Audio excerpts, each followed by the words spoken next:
Hello, I'm Robert, science blogger and fact checker, and helping people who are scared. And this time it's about this claim that's gone viral on YouTube and in social media generally, and it's also in Daily Express, the usual thing, the usual uh, uh, sort of baloney stories in the Daily Express. And the claim is that the Earth is about to be hit by a debris field. And astronomers have never heard of debris fields unless they're Star Trek fans.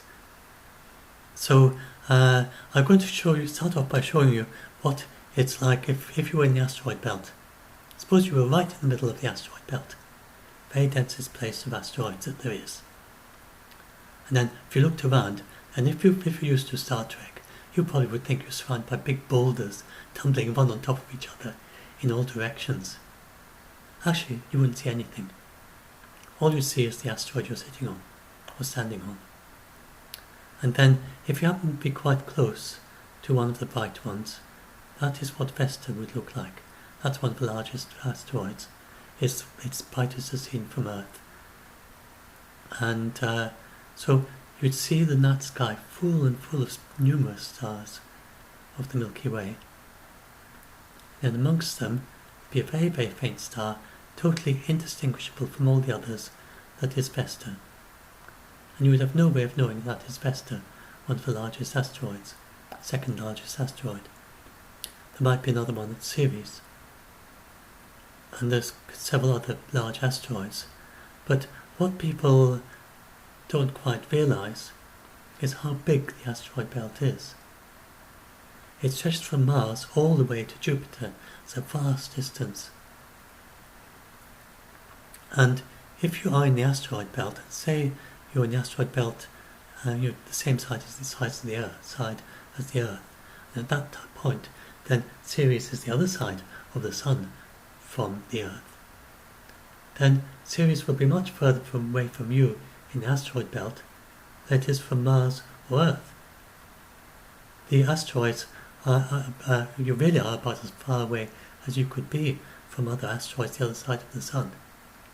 And it's only ones that are really very close to you in the asteroid belt that will be as close to you as Vesta gets when it's as close as possible to Earth. So most of the time, most of the big asteroids, you just won't see them even if you're right in the middle of the asteroid belt. They'll be too far away. And as for the small ones, then the distance between the asteroids, I've got a figure here, I'll check it out, I don't want to give you the wrong information. Where is the distance?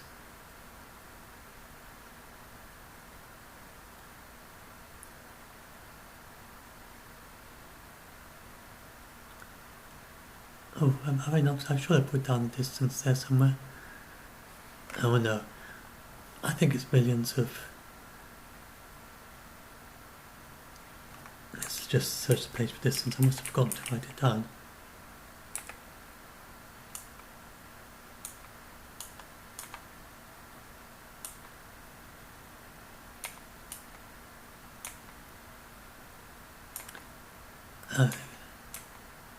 Oh yes, there we are. 3 times the distance to the moon. I have got it written down. So, yes, so the distance, so if you're on the asteroid belt, then the nearest asteroid would be 3 times further away than the moon. But it would be very small.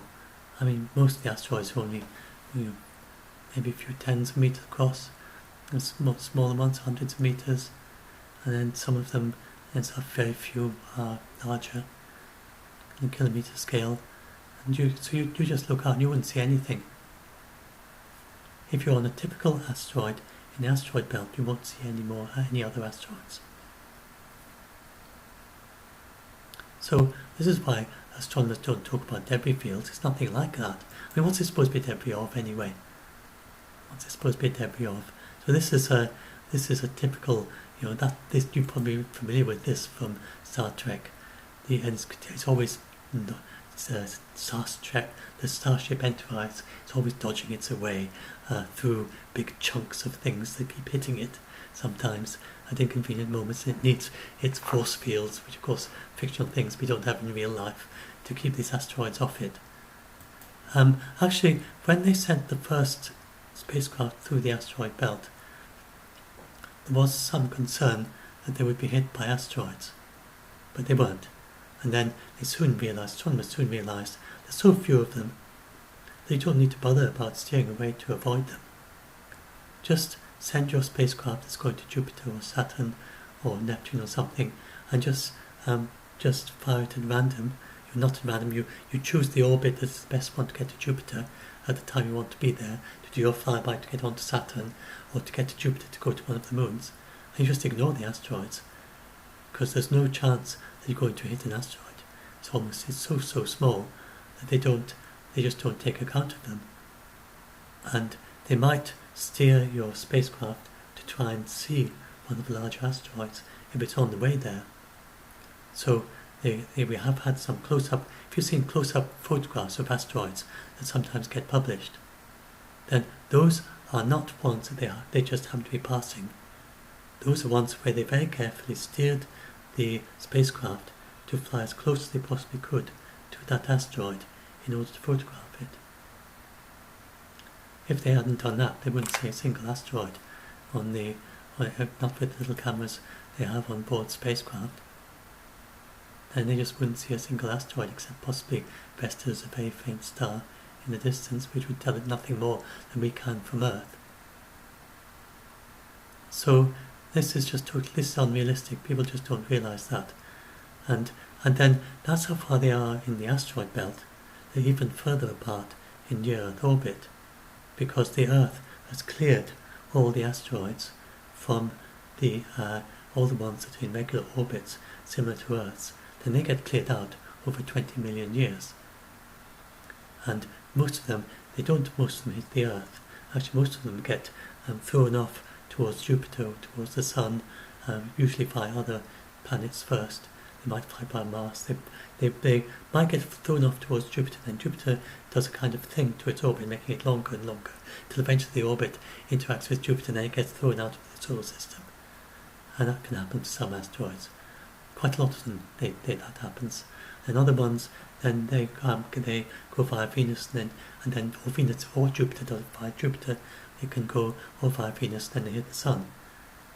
And then a very small percentage hit Venus, Earth or Mars, and then a very, very few hit Saturn and the other ones beyond Jupiter.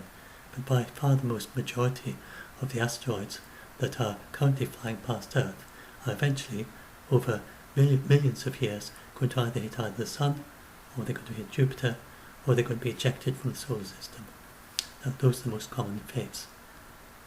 And if they're in a similar orbit to Earth, then Earth will deflect them out of that orbit over time, because Earth is such a tiny target. It's very rare for an asteroid to hit Earth, but it's very common for it to fly past quite close. So when it flies past close each time, its orbit gets changed a bit. And over time, that throws it out of Earth's orbit. So that's the most normal thing, that they get thrown out of Earth's orbit. I wonder if you hear them, the sheep talking to each other outside my window. Anyway, so that's what happens to asteroids. And so now I go back. So I thought I'd give you the background first, and then I'll talk about what he's prophesied or predicted. So this chap, this is very, I'd say, bullshit. The Baloney, that's a very close sheep right just outside my window. Anyway, I wonder what they're interested in. Oh yes, I did this thing about what it is. I wonder if this will become a screenshot for this.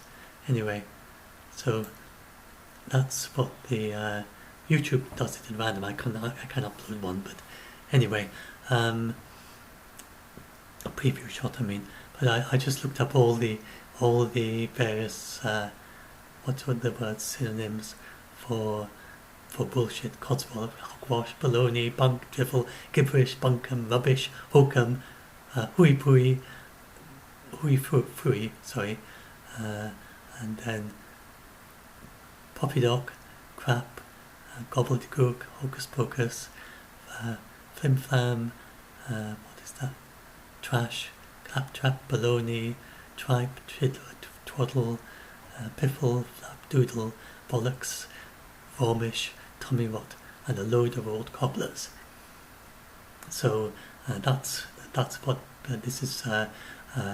This is actually a story about a limerick about a man with a very long nose, but I thought the expression on their face is just perfect for these bullshitters, these doomsday bullshitters, and then these are all these scared people living up in the air, scared about all this baloney. And that's what you are if you're scared by any of this stuff. You've just been scared by baloney and a load of old cobblers. So what do these people with this load of old cobblers, what's they saying? And so this chap, this I don't think he's Christian, not really. He tells everyone to buy gold, and that's not a Christian commandment, obviously, and it's very risky in the pandemic.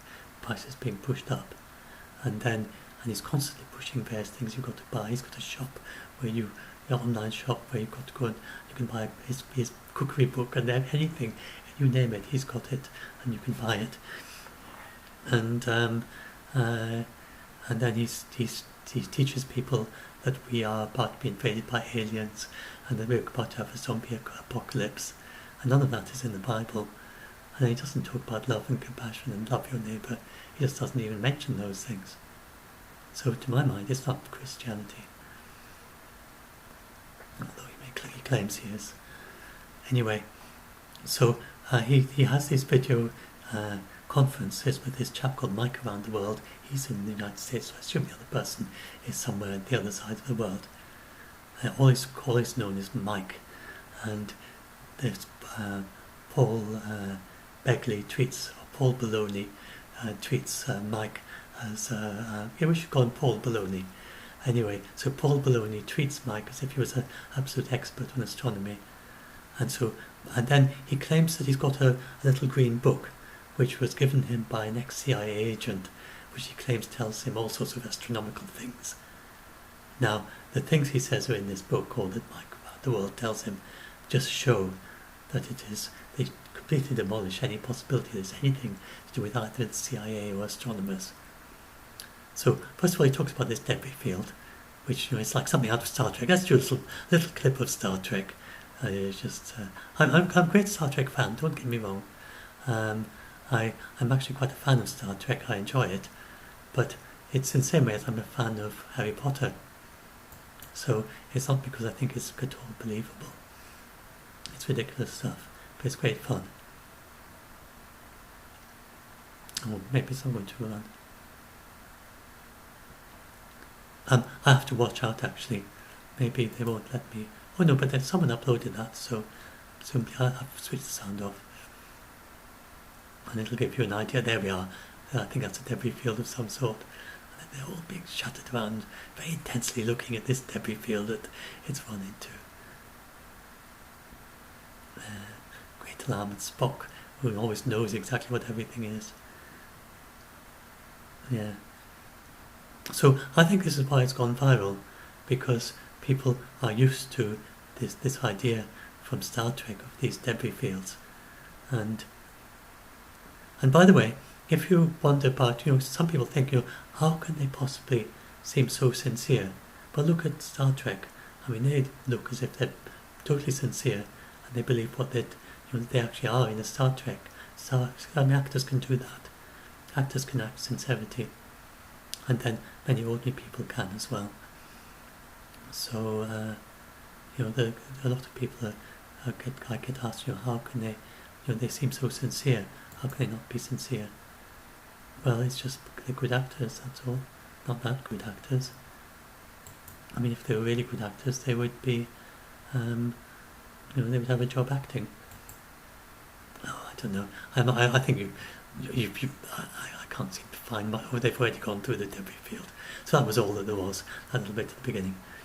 Anyway, so he says that we're going to be hit by this Star Trek debris field. So he said first that this Mike around the world said this debris field is going to hit us on May the 12th of 16, although it may miss us and hit the moon. And then he says it's going to hit again in June and July. He says we're going to see it with naked eye and will cause many people to panic. I mean, that obviously hasn't happened. We're at the end of July and I don't see anybody panicking because this debris field is hitting Earth. And then he claims that there will be another impact, a third wave of this debris in the fall. And then he claims that the meteorites from this debris field contain iron. They're going to fall into the sun and cause major problems with the sun. Iron doesn't die. There's plenty of iron in the sun. Everything, we are made of bits of the sun. Basically, the nebula that collapsed to form the sun, then little chunks of it form planets. Some of it form Jupiter. The Earth is a chunk that's had a lot of gas and ice and stuff and water vapour blown off because it had melted away because it was formed so close to the Earth, to the sun. And so we're just bits of the solar material. Even if you put an entire planet in the sun, it wouldn't notice. We're just a tiny, tiny amount. In fact, astronomers nowadays think that in the very early days, in the first few tens of millions of years, then lots of planets, then in a rather complicated way the sun formed. The sun formed, a great big blob, and then some planets formed. But there's loads and loads of stuff, far too much for the amount of space there is for planets.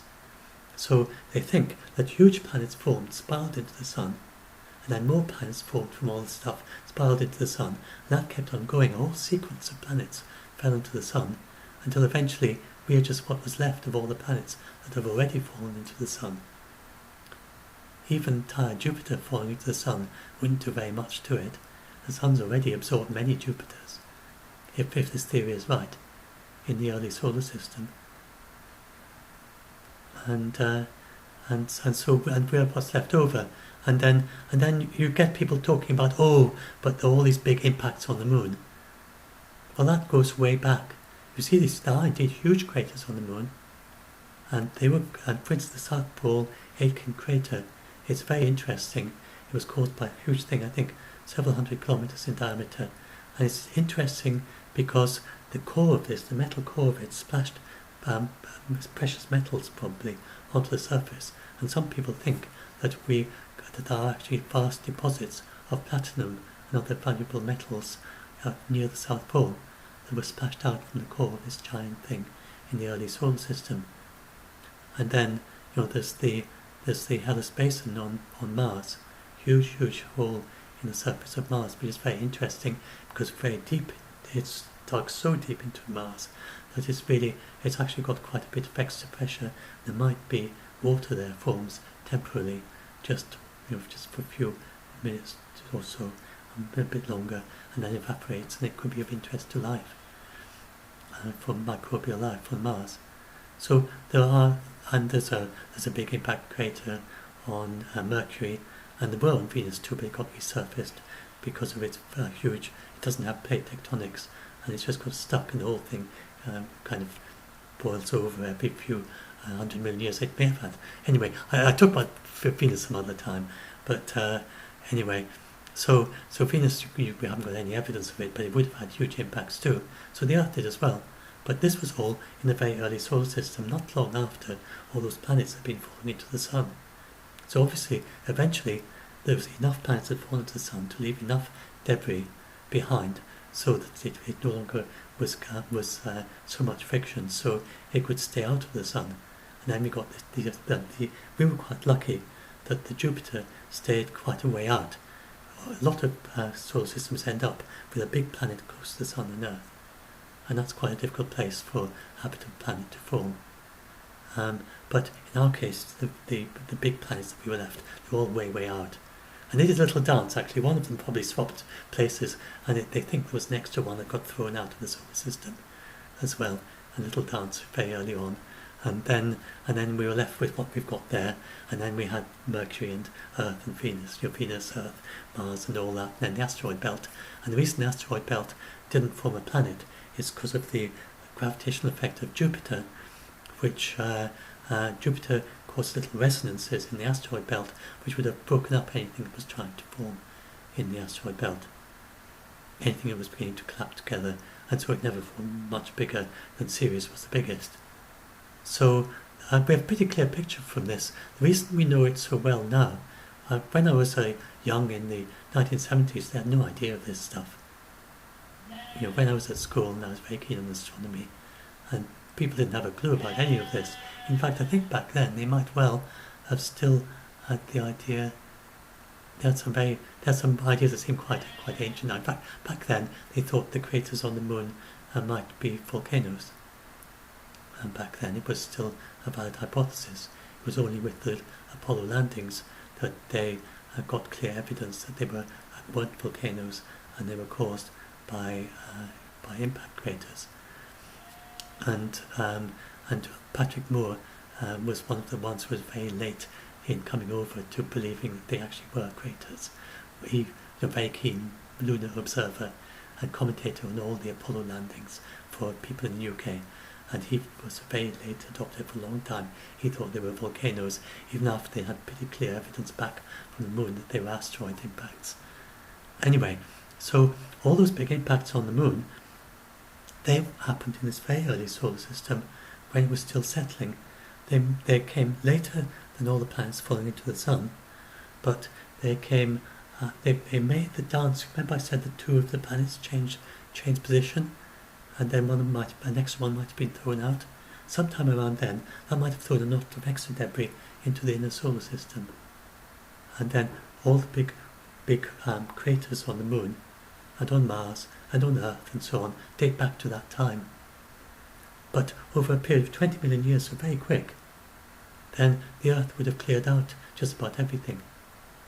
And the moon was quite late in that process, but then there must be more happening in the outer solar system to send more stuff in, because they kept on getting more big bits happening until about 3 billion years ago, and that's effectively when it ended. But the late heavy bombardment started 4.5 billion to 4 billion years and a bit later, but more the late bits of it continued to about 3 billion years ago. So about back then, so in the early solar system we had 100-kilometer asteroids, and they fell into the Earth, would have boiled the oceans, and the Earth's oceans would have boiled many times in the early solar system. I'm talking about over 4 billion years ago. Constantly big things falling into the ocean, not just the thing that formed the moon, but other ones. They boiled and then it cooled down again, they boiled and it cooled down again. And that happened several times. And the most recent one would have been not much smaller, but many tens of kilometers in diameter, and that was over 3 billion years ago, and that caused not the entire oceans to boil, but the top layers of the oceans to boil. But we haven't had anything that big since then. And that's because Earth has cleared it all out, and so we're safe from those things. There's only one at that size that could possibly be an ocean boiling thing. That's Comet Swift-Tuttle, and that's 4479, but it's expected to miss 2,000 years in the future. But these things, it's a 1 in a million chance, which means it's likely that something like that's likely to happen 1 million times before it actually happens in reality, that something does hit at that size. And it's just one of these surface layer boiling things. It's not boiling entire oceans. Anyway, so that asteroid, we would be easily able to deflect it with whatever technology we have by then, in that extremely remote chance. So we don't need to worry about these things. We know all the big ones, and we know the 4 big comets, the 4 big asteroids, and we know them very well. And it's only that Comet Swift-Tuttle that and it's expected. You would, in ordinary life, you'd call that certain it's going to miss 2,000 years from now. 4479. Then likely, once we do some better calculations, we'll probably prove that it's missed soon. Maybe over the next few years or decades we'll prove it misses. You expect to prove it misses at that, with numbers like that. So anyway, back to the Baloney thing. So this debris field, after all these things are supposed to happen, so the meteorites falling into the sun, as I said, a few meteorites fall into the sun. The sun's full of iron anyway. There's loads of iron in there anyway. This whole planet full of iron in the sun. It's not going to notice some meteorites. Indeed, all the iron in the entire solar system, put that into the sun, just a tiny fraction of what's in there already. so no iron's not going to do anything to it. Then he says that a mini solar system is going to enter our solar system and disturb the orbits of Mars and Uranus. There are no nearby mini solar systems. That is absolute baloney again.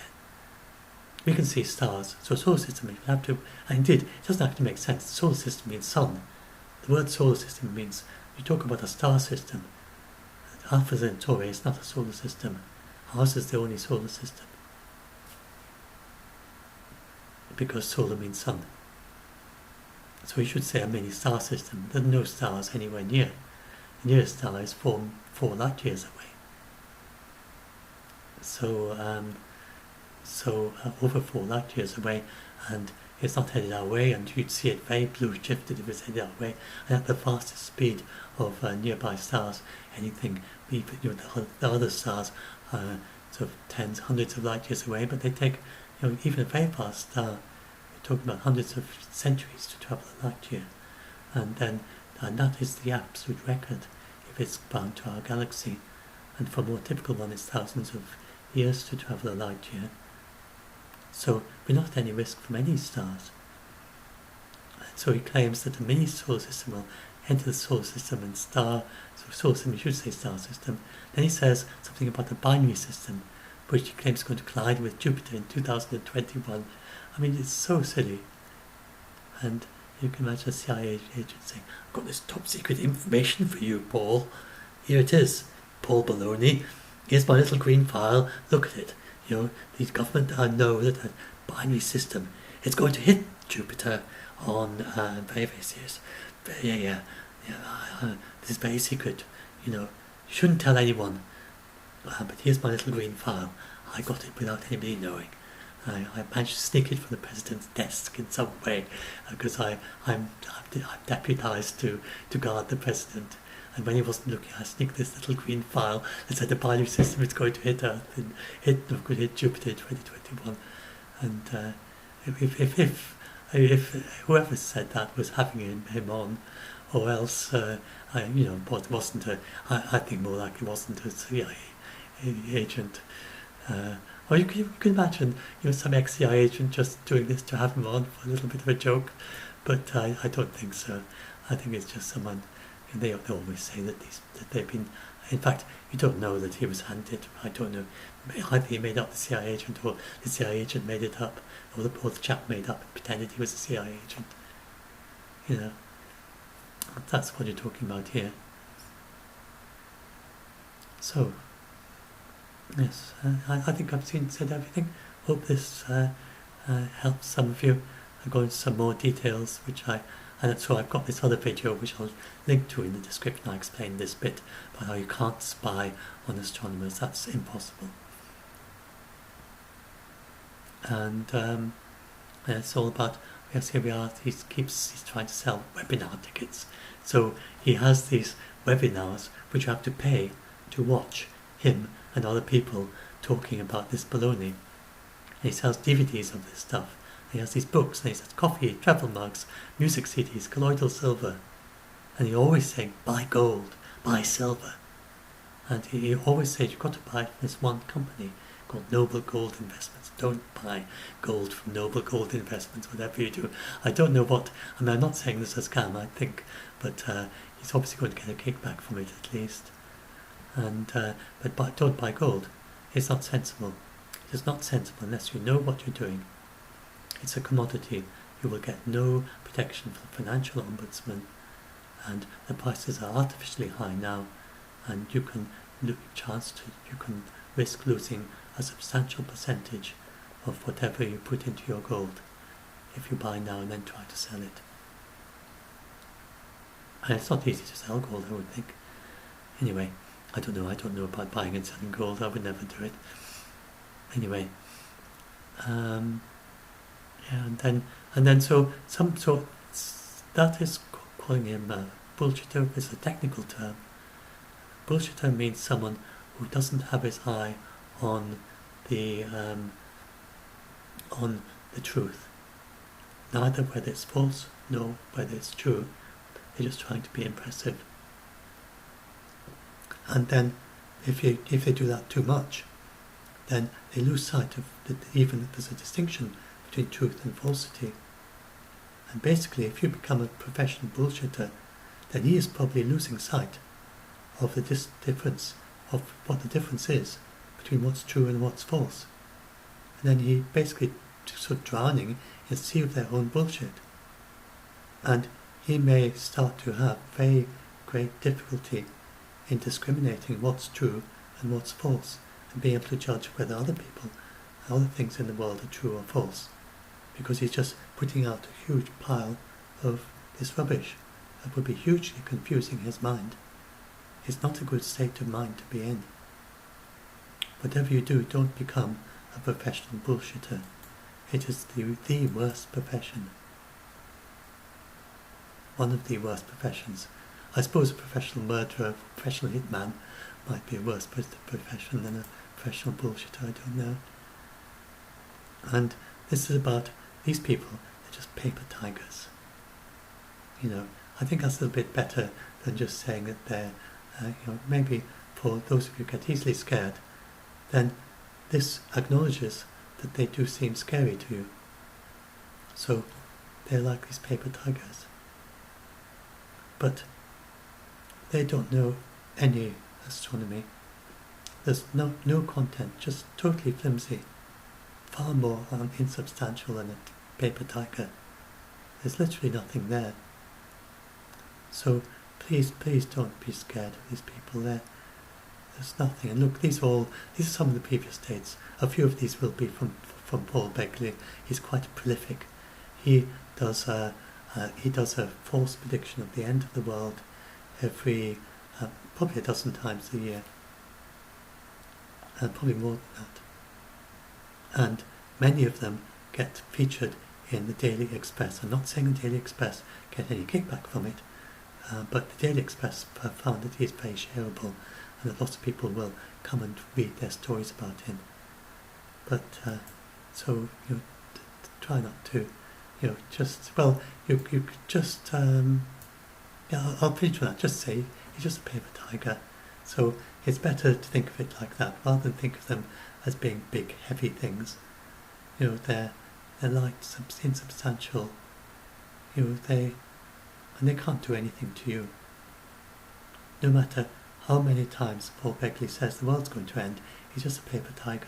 The world is not going to end. And there's no such thing as a debris field. There's no star system that can harm us in any way. And anyway, that's right. So I'll stop that now, and hopefully this will help some of you be a little bit less scared of these paper tigers, and do join Doomsday Debunked if you need help with this, or if you're good at helping other people who are scared of these things.